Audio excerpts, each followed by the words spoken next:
Hello and welcome to the Ruslan Belov channel.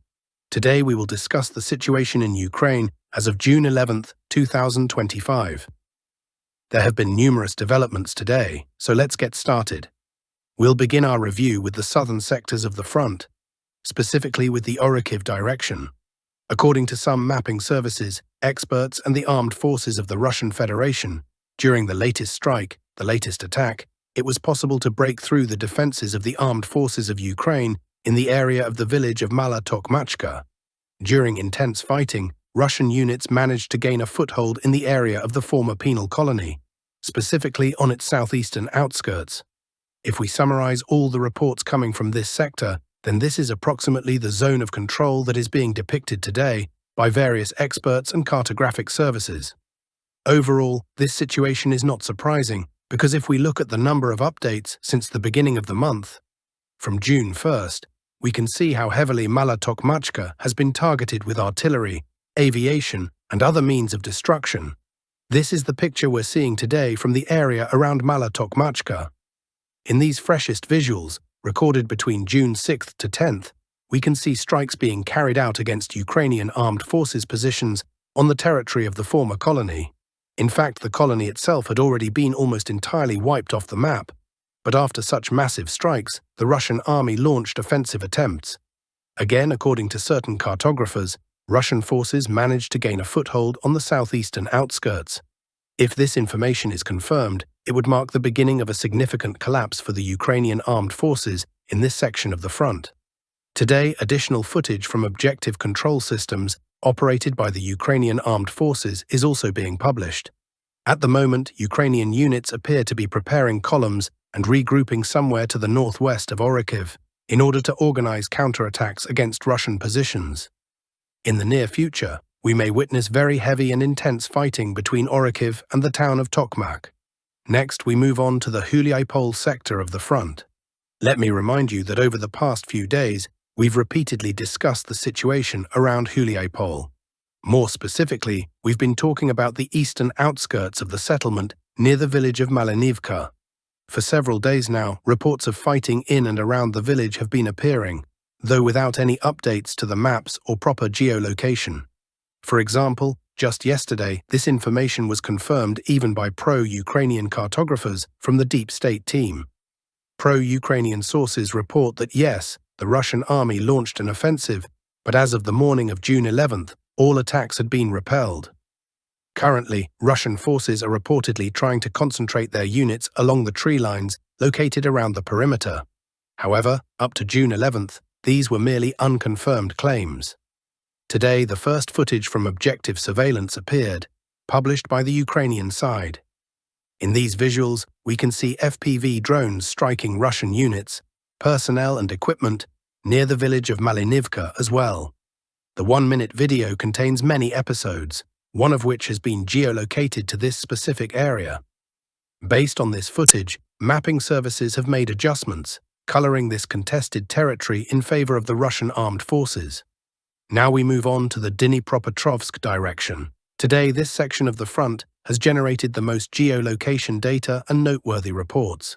Let's start with the fact that today, the Ministry of Defense of the Russian Federation published some significant updates. Specifically, one report on the past 24 hours included several key statements. First, the Russian Ministry of Defense once again reported that the Russian armed forces had managed to expand their zone of control along the border between Dnipropetrovsk Oblast and the Donetsk region. The ministry also stated that the center group of forces continued its advance deeper into Dnipropetrovsk Oblast. If we return to the map, there are currently several points where the Russian army may have expanded its control zone. Most likely the focus was on the section of the front between the settlements of Novopavlivka, Troitske, and Oleksiivka. On this axis, the Russian army continues to push forward along the regional border. There's a wide forest belt running from the settlement of Muravka southward toward the settlement of Oleksiivka and then further toward Oleksiivka. Moreover, along this entire border, a large anti-tank ditch has been dug. This ditch, combined with the forest belt, is apparently being used by Russian forces to concentrate additional troops. Currently, the first Russian reconnaissance and sabotage groups are reportedly infiltrating westward through these forest lines toward Novopavlivka. So the offensive here is gradually unfolding already within the territory of Dnipropetrovsk Oblast. In addition, today the Russian Ministry of Defense made another notable announcement. According to the ministry, not only has the center group entered Dnipropetrovsk Oblast, but the east group of forces has also moved into the region. Let me remind you that there is currently a kind of invisible boundary, a line dividing the areas of responsibility of the two Russian force groupings. This line appears to run along the Vovcha River, a small river that flows roughly from the settlement of Oleksiivka northwest toward Novopavlivka. That is the approximate path of the river. It continues to flow further and further, and today the east group of forces has also entered Dnipropetrovsk Oblast. If we look at the map and the latest updates, this move could have occurred in at least two locations. The first section where Russian forces from the east group may have crossed the border is the area between the settlements of Bohatyr, Otradne, Zeleny Kut, and Novukrainka. This forest belt along the Vovcha River is essentially the boundary between Donetsk region and Dnipropetrovsk Oblast.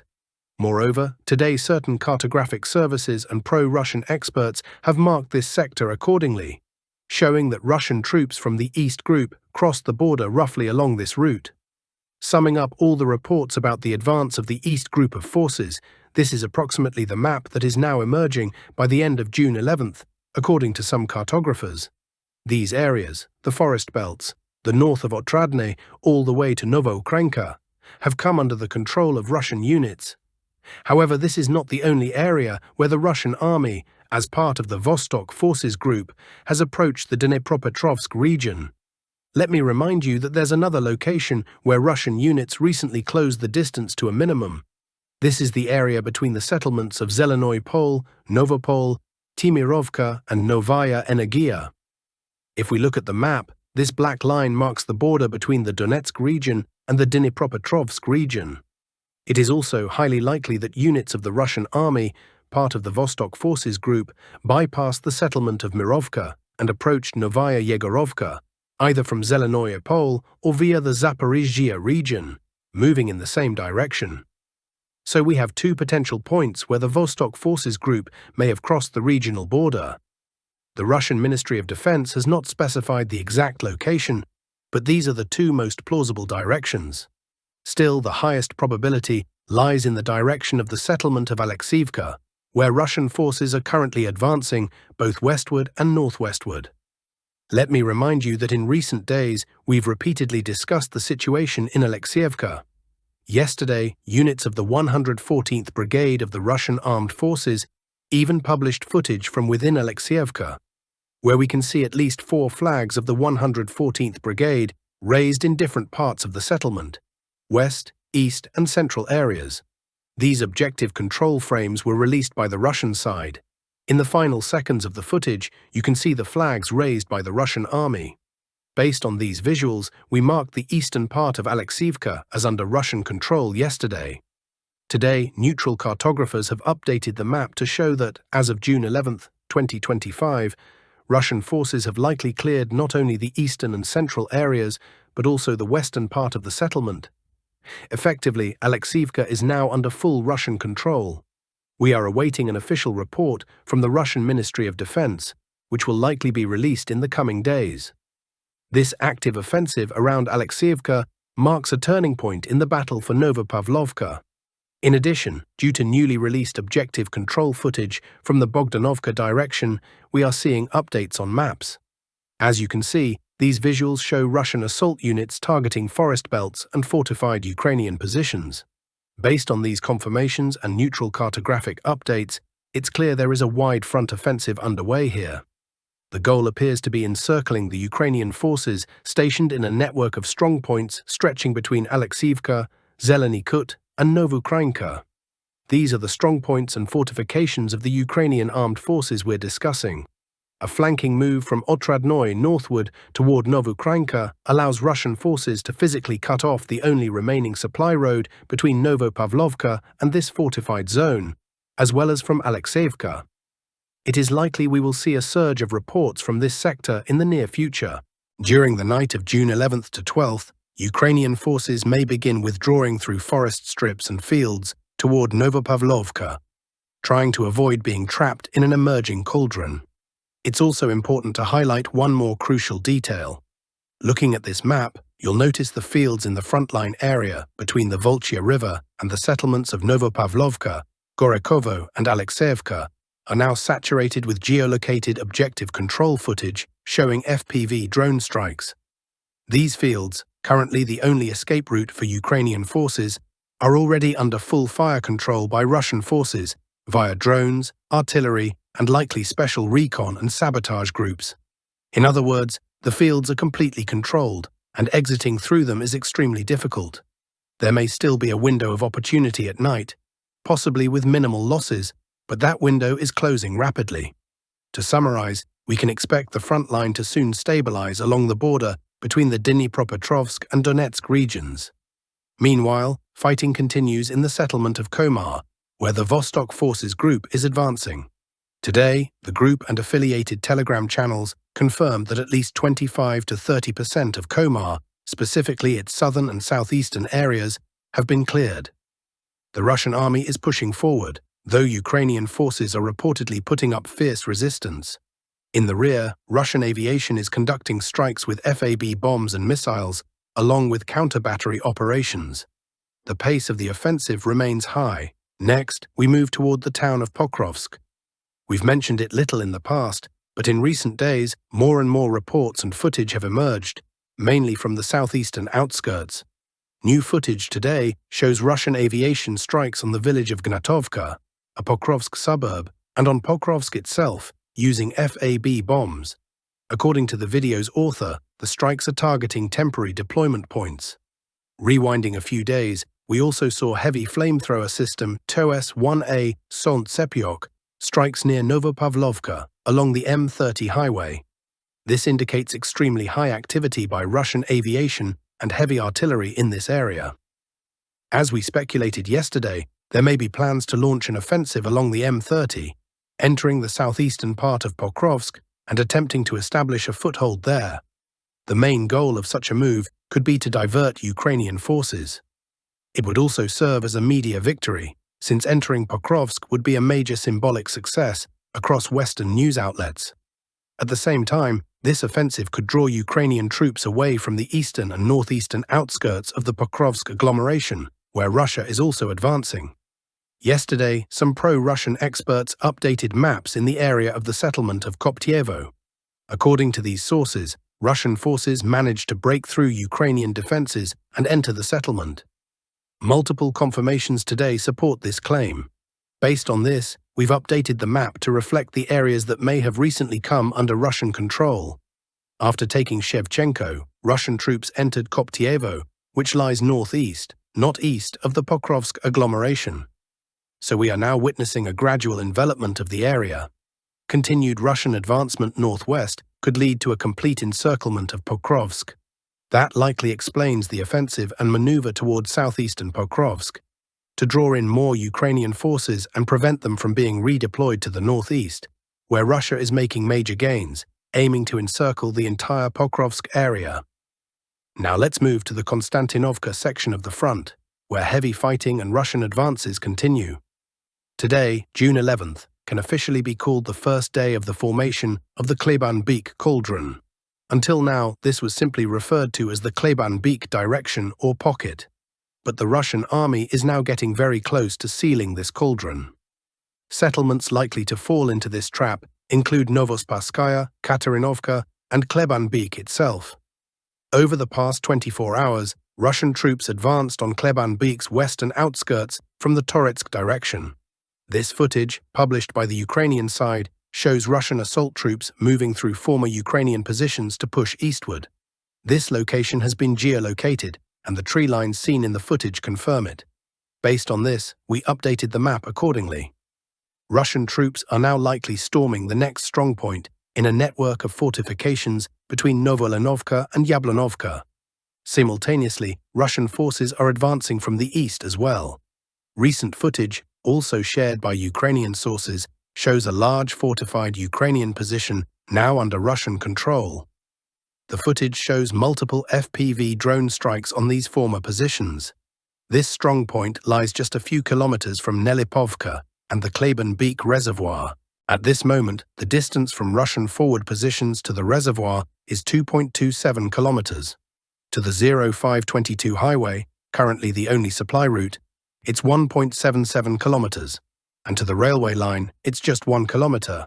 Clearly, the Russian army will continue its push. However, the objective may not be the reservoir or the highway per se, but rather a northern flanking maneuver around remaining Ukrainian positions at the mine northwest of Toretsk, and to reach the last fortified position along route T05-16. It is clear that the main objective of the Russian units is to take control of the forest belt that runs along the railway line, stretching from Toretsk towards Kostiantynivka.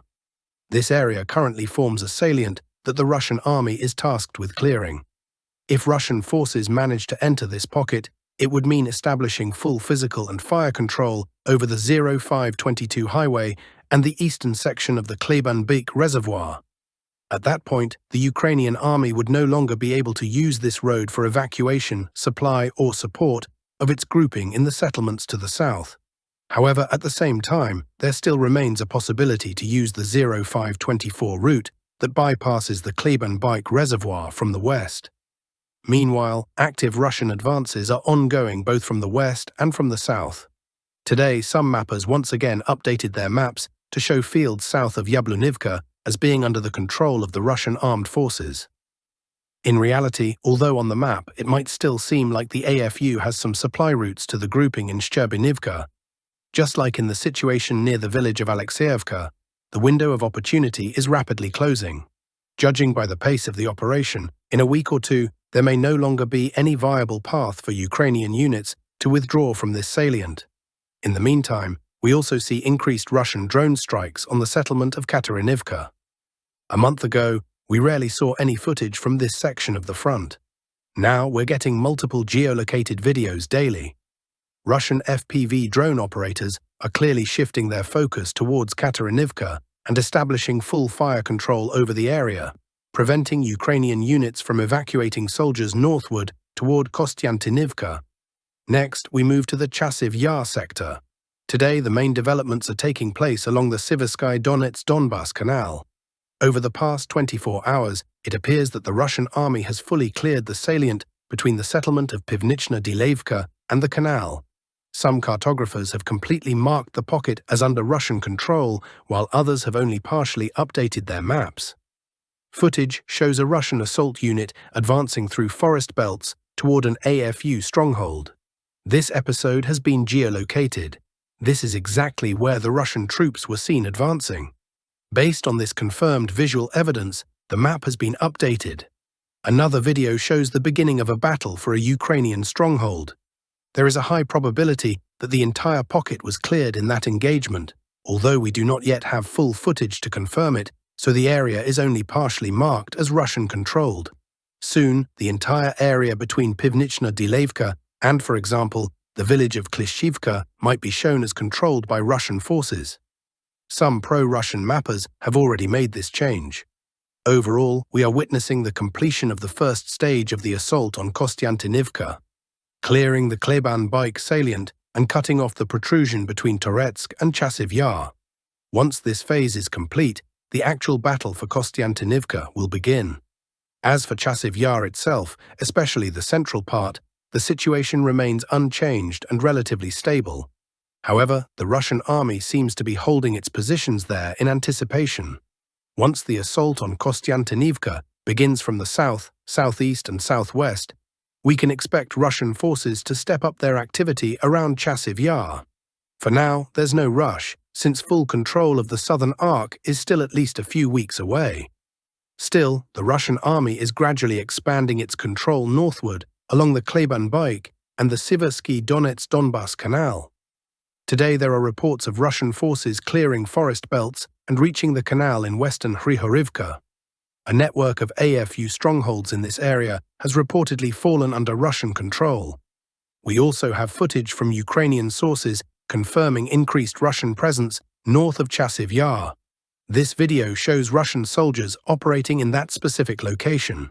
Let's compare the maps. Just yesterday, this direction looked entirely different.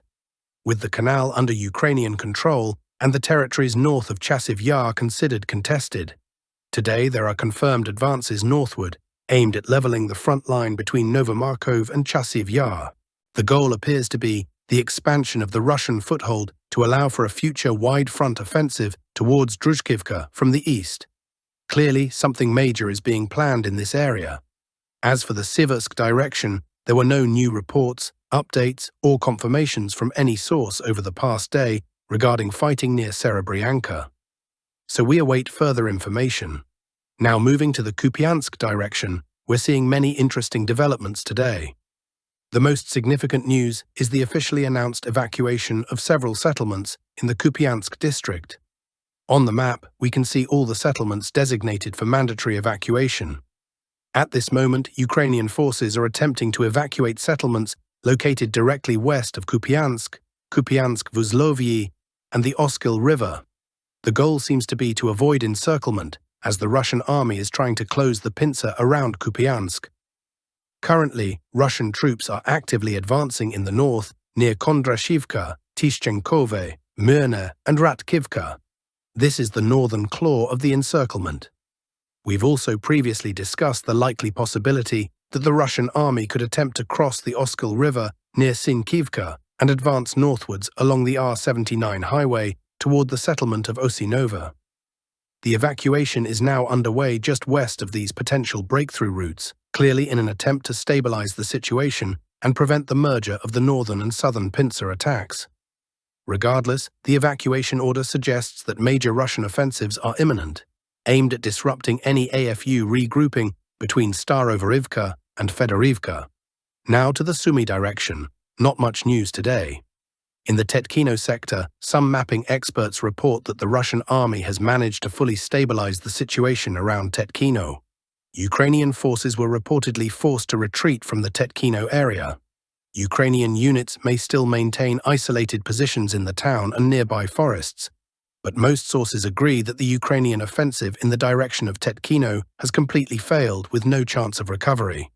Meanwhile, the Russian army is continuing its advance towards Sumy. Notably, reports today indicate that the city of Sumy has launched a tender for riot control shields, suggesting that authorities may be preparing for potential civil unrest if locals refuse to evacuate. Sumy is a large city with a population of around 270,000. There's a high chance that many residents will refuse to leave, but the Ukrainian military may still be forced to abandon the city and the entire region. Simultaneously, the Russian army has taken full control of Khotin, and there are multiple confirmed videos of Russian airstrikes on AFU positions in that village. The 7th Road is now highly impractical for Ukrainian logistics. Supply routes have been severely disrupted. Fighting also continues in Yunikivka. Russian forces have not yet managed to dislodge Ukrainian troops from the settlement, and the AFU still firmly holds its central and southern areas. However, reports continue to come in from the southeast, indicating that the Russian army has expanded its presence in the forested areas near the village of Sadki. At least, this is what pro-Russian sources are claiming. To summarize developments as of the evening of June 11, 2025, the following territories have reportedly come under Russian control. The maneuver around Yunikivka continues, with Russian forces attempting to encircle the village from the east and southeast in order to trap and eliminate Ukrainian units. Let's watch how the situation unfolds.